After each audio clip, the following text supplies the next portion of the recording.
Welcome to Miami, gateway to Latin America. And I'm here because at the start of this season, I went on Twitter and I asked everyone, what is the company in Miami tech that I need to visit? And everybody said Open English. Now, Open English is a platform that connects people all over the world to live instruction as well as tutorials so that any Spanish or Portuguese speaker can learn to speak English. And what's so cool is this company started in Caracas. We're gonna find out what brought them here to Miami.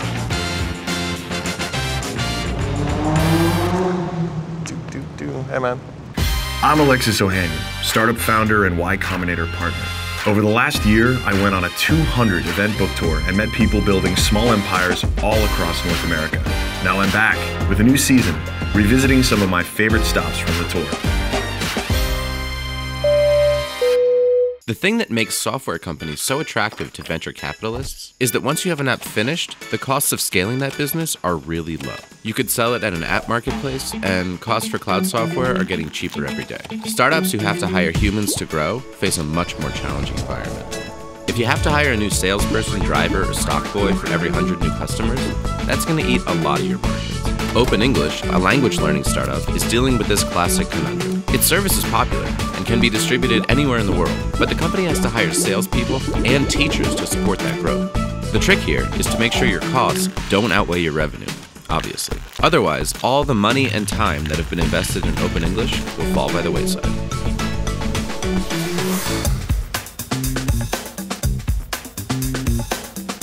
Open English is the leading online English school in the Americas. So we are in 20 different markets, all Spanish-speaking Latin America, Brazil, the US Hispanic market. And what we created was an alternative for emerging market consumers to learn English that wasn't going to the brick and mortar school. We created Open English, which is available 24/7. You just open your laptop or your tablet. As we speak, there's hundreds of teachers working with our students today. They're all ESL certified, they're all native. You pay a flat fee every month. It's very affordable. It's about 1/5 of the cost of your traditional school. And you're going to get unlimited access to these teachers that are committed to your fluency. And actually what happens is then you're not just taking notes and learning the past progressive tense of a verb. You're actually talking and losing, that fear of speaking, which makes a big difference when you have to go into a job interview, when you have to travel, when you have to do any of these things.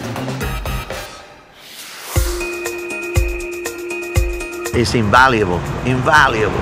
If you don't speak English here, you can't communicate. You're isolated into, just like if you were back in Cuba or any other country. Worldwide, English has always been the language of business, been the language that's opened the doors for you everywhere you went. The last year alone, we enrolled about 100,000 people into the company, and we're venture funded. We raised over $100 million from some of the premier VCs here in the US. Oh, wow. All right, so you've been busy.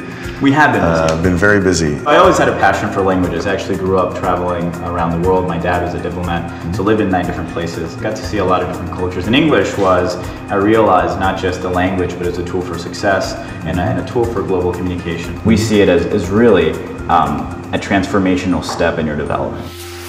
Normally, I advise startups against running expensive television ads. The conversion rates usually are pretty low, and it's really hard to track how well you're actually doing.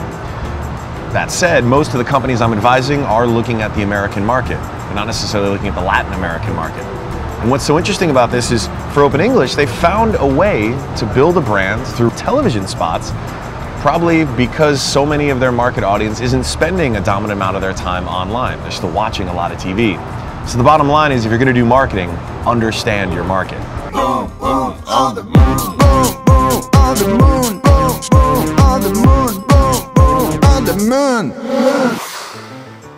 We did a commercial agreement with a TV station in Venezuela, actually, where they helped us shoot a couple of TV ads. They were very simple. We put it on TV. That generates 60,000 leads that month. Keep in mind, we had a call center with like 3 wireless phones in our small office. So it was like, okay, this is real. This people do want this product. Yeah. How much of Open English's success is because of those campaigns? And in particular, how much of that can you attribute to your own ability as an actor?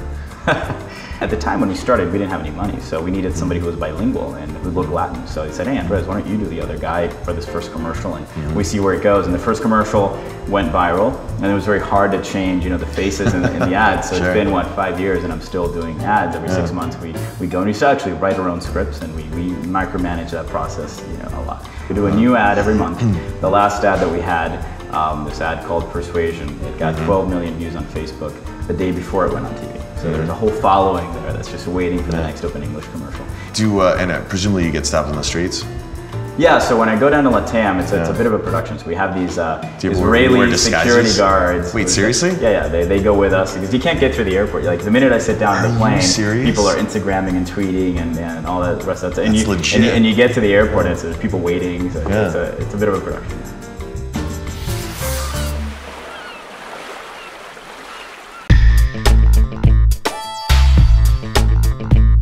There's different methodologies on how to teach English. The methodology that we find to be the most successful is immersion. We'll run 100,000 students through live instruction classes every single month. So we teach classes 24/7, every hour of the day, every day of the week.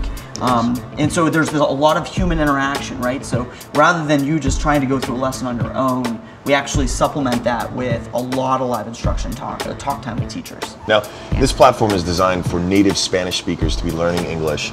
I wish I spoke Spanish, but we're going to still walk through. I'm pretty good at English, so we're going to walk through this process. We'll see today for sure. Can you walk me through what we're doing right now? So we use a combination of methods to teach our students. So on the platform, the students can choose between practice units and lessons or live instruction. Practice allows them to watch videos and just really kind of go back and forth, say out loud, they can hear pronunciation.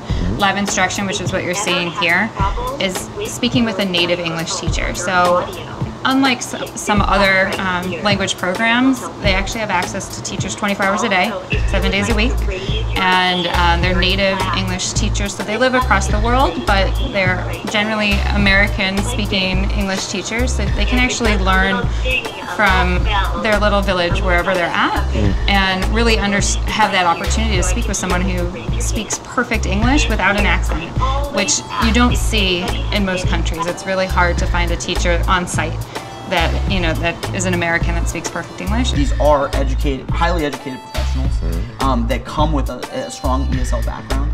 So they are bringing a skill set to Open English that we don't have today, right? We are contracting these teachers for a reason. We really hope to find teachers that have a great sense of empathy.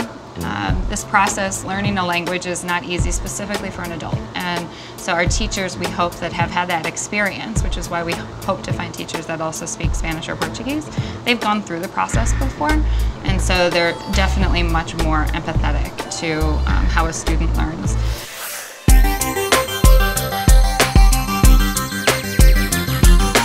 We have a big marketing function that basically just drives a lot of traffic to our website, which we capture lead information, and then basically we become a call center. We have a very aggressive sales team. We have a pretty consistent call campaign that'll call you within the first 30 days to try to convert you onto a student.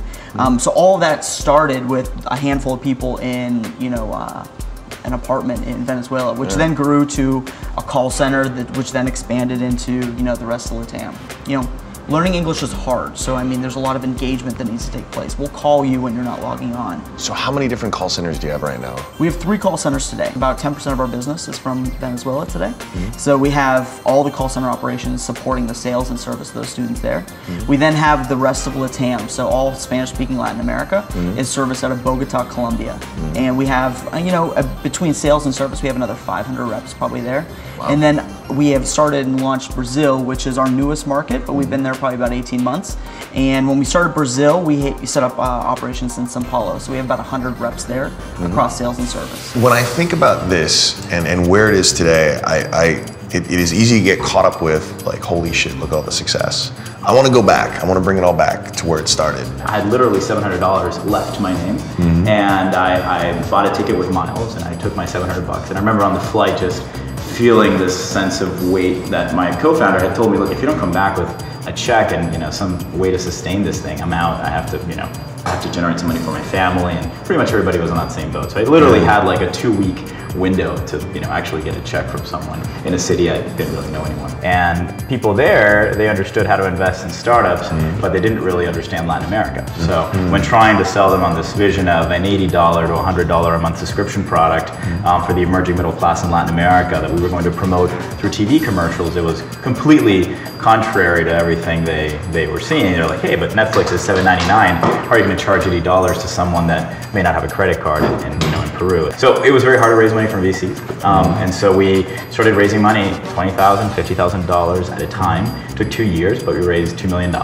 And it was, there were so many moments. I think I don't know if you believe in faith or God or you don't, but I think there were so many moments during that the company was about to shut down. And literally, like, something happened the day before that changed our course. And we would not be here if it weren't for that one person doing that one specific act.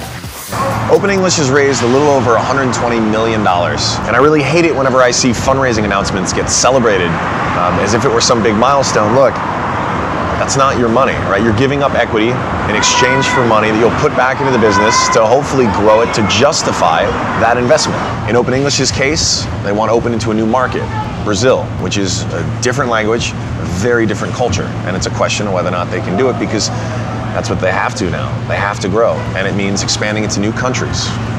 We'll see if they're up for the challenge. It can't be as simple as a find or replace. Yeah, no. Right? It's going to be more complicated. How do you go about launching a new country like that? Our platform is very English focused. There's very, very little Spanish on our learning platform. So that does allow it to transfer pretty easily. The only thing I would say is there's some entry level things, like if you don't know any English, there's some basic stuff. So that's where we tend to focus our product and try to optimize it for the different levels of Spanish or Portuguese or whatever it might be. But even beyond that, I would say that's just like from a product perspective. If you take a look at the people side of the business, right? Selling to different countries. I think accents are extremely important, and making sure that you have the right sales rep trying to convince you that you want to purchase the platform. And I don't think it's as simple as just one dialect or one approach. I think what Open English has been able to figure out is what is the value proposition by country, instead of just trying to spread it like vanilla across the like just icing the cake, right? Yeah. Rather than just ice the cake, ultimately be a little bit more sophisticated about it and start thinking about individual markets. And how do you keep this scaling, right? Because like software is great at this. Humans not great at scaling. And when you're doing something like education where great teachers are such a fundamental part of the business, right? How do you keep that growing and keep the quality up at the same time? I think it's been a little bit of our secret sauce, right? Where lots of companies, even some in the US that are doing language learning, they wanted to create great software, and they wanted to create software that would not require a human to teach you. And we always were of the opinion that you need a great teacher to succeed. And especially if you're learning a language, you need to be able to speak and have a conversation and feel comfortable, listen to different types of accents and understand them and get comfortable with your own voice. And so we went about using technology not to eliminate human interaction, but to make it more efficient. What we did is we spent a lot of time thinking about like what are those core customer facing processes that need to be standardized to a point that work but are still able to be localized. We basically automated all those processes as much as we possibly could, and then we supplement them with bodies when necessary.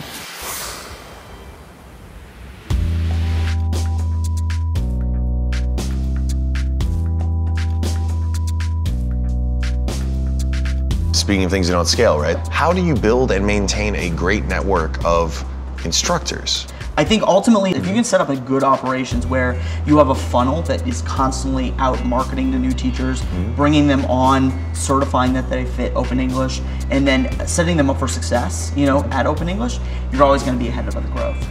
Do you think there's any kind of an upper bound to that? Where you just, the demand for teachers just outpaces your ability to create the supply? I don't foresee us running out of teachers. I think we may have to change our ways, right? We may have to be a little bit more innovative on how we go out and we find those teachers and we bring them on.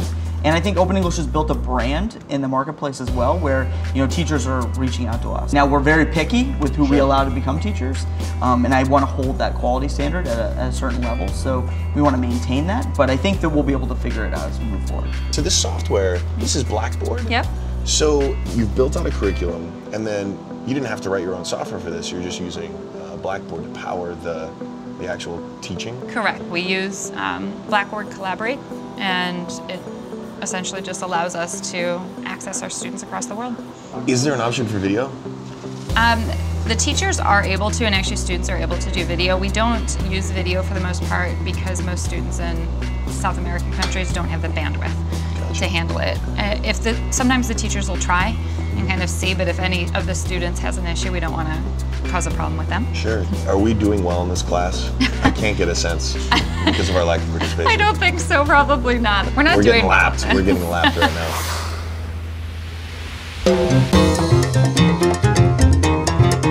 For companies that are here in Miami today, getting started, or maybe they want to start their company here, what are the strengths of the Miami tech community? It's very tough too. If your main market turns out to be Latin America, to be on the West Coast, you have to fly, for a day and then get down to Sao Paulo or Argentina or Bogota or Mexico City. So move the company to Miami. You can be in a place where that is highly international, highly diverse, right? The climate helps, right? But now, on top of all of that, which is fantastic, you actually have a really cool cultural community. I basically went to Twitter and said, I'm coming to Miami. What is the startup I need to meet? And everyone said Open English. Well, Andres is just crushing it, right? What is it going to take to create more Open Englishes here in Miami? We need to sort of create more stars and to turn those stars into funders and mentors of the next group coming up. That's a sort of virtuous cycle, of course, is the big prize that all cities are after. Oh, yeah. And so a guy like Andres he's on the board of Endeavor, which is all about finding those high potential entrepreneurs and turning them into stars, and then having them then become helping the next group coming up. There's 2.5 million people in Miami, and about 40% to 50% of those people have not reached the 12th grade, and half of those people never reached the 8th grade. So, we have a difficulty attracting major technology companies to come down here to South Florida, because these companies are looking for people who are trainable. This is a service community, so a lot of these people that work here is all, cleaning hotel rooms or cafeteria servers or, whatever it is, because of, the lack of the language and the level of education and so on and so forth. And so what's the future of Open English? Where's this going? Gosh, well, we are still continuing to deepen our presence in Spanish-speaking Latin America and in Brazil. We feel like we're just scratching the surface. We've already enrolled about 250,000 students in the region, but we think that we should be 10x the size in the next few years, because there's so many people that need English as a tool for success. Now that we understand the power of EdTech and how it transformed the lives of our students, what else can we do to further that transformation in their lives? And I think we're talking a lot about that currently. And perhaps my most important question, when are you going to appear in one of the commercials? I won't be appearing Never? in commercials. That's Andres' thing. I'll let Andres. All right. Are you selling yourself short? In the commercials. You're selling yourself short. He's the face of the company, so I'll let him participate in the commercials. All right. Well, you'll be busy running the operations. I will be behind the scenes. Great startup communities are born when entrepreneurs realize the unique strengths of their cities and then embrace them and utilize them. Open English is doing just that. Remember, this company started out in Caracas and it moved to Miami. All those jobs, all that innovation could have stayed in Venezuela, but it came to the United States of America. And clearly, more and more companies are going to be involved in the Latin American market. As that region continues to develop, there are going to be more opportunities. And I want those opportunities to happen in the United States. We've already got companies like Open English that are leading the way. The question is, who will follow? Open English is conquering the already crowded field of online language courses, but by keeping things focused and simple, it's quickly standing out among the rest. So how can you use these same ideas to make your business succeed? Try starting with your website. Make sure your site is responsive and is easy to use across all devices, as well as giving customers the ability to make their online purchases using phones and tablets. Try utilizing services like PayPal for easy mobile payments. And most importantly, keep everything simple and focused. Learn what your customers want and rid your site of any confusing extra features. You'll be on your way to success in no time. For more business advice, check out AT&T's Business Circle.